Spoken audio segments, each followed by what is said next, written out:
Hi folks, we're going to take a look at number 3 from the September 12th homework.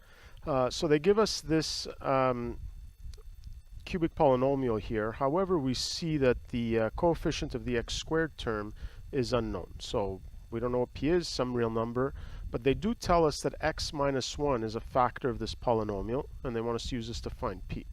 So let's remember what it means for x minus 1 to be a factor of this polynomial. It means that if I divide the cubic by x minus 1, the remainder is going to be equal to 0. Okay?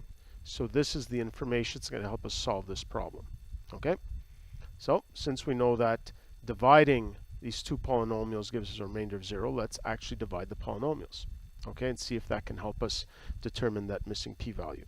Now because I'm dividing by a linear factor, and here it's even a linear factor with a leading coefficient of 1, I'm going to use synthetic division. Okay, so my polynomial, I'm just going to work with the coefficients. So my coefficients are 1, p, the unknown in front of x squared, negative 1, and 2.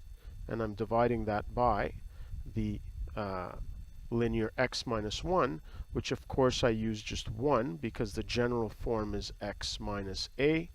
So in this case here, a is my representative, which is just 1.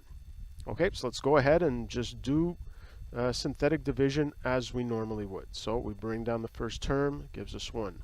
Multiply these two, give us 1. Again, let's add p plus 1. Okay, so now we do the same thing. Multiply p plus 1 times 1. Well, just p plus 1. And add these two terms.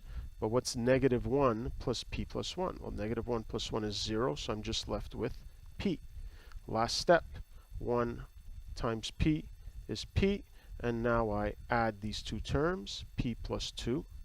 Okay, but remember what this last expression represents. This last term at the bottom represents the remainder.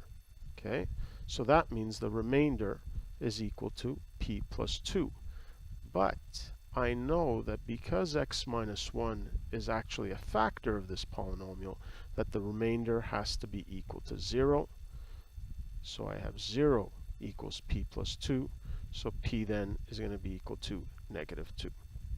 Okay? So just as a recap, I use the fact that when I know x minus 1 is a factor of a polynomial, it means the remainder from that division is going to be 0.